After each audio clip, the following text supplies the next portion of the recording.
સમાચાર જામનગરથી પ્રાપ્ત થઈ રહ્યા છે। જામનગરમાં વરસાદ વરસ્યો। જામનગરના કેટલાક વિસ્તારોમાં વરસાદ પડ્યો છે। કાલાવડ તાલુકામાં વરસાદ વરસ્યો છે। જામનગરના કાલાવડ તાલુકામાં વરસાદ વરસ્યો। હવામાન વિભાગની પણ આગાહી હતી 22 અને 23 મે સૌરાષ્ટ્ર કચ્છ અને દક્ષિણ ગુજરાતના કેટલાક વિસ્તારોમાં વરસાદ વરસી શકે છે। કાલાવડ અને આસપાસના વિસ્તારોમાં હાલ એવો જ વરસાદ પડી રહ્યો છે। અમારા સંવાદદાતા રવિ બુદ્ધદેવ પાસેથી વધુ જાણકારી મેળવીશું। રવિ, કાલાવડ સહિત કયા કયા વિસ્તારોમાં વરસાદ છે જામનગરમાં?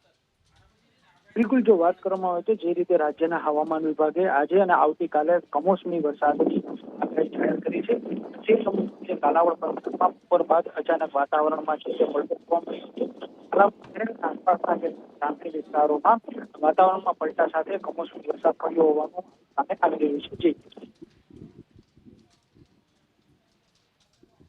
રવિ, આભાર જાણકારી આપવા માટે। સમાચાર રાજકોટથી પ્રાપ્ત થઈ રહ્યા છે।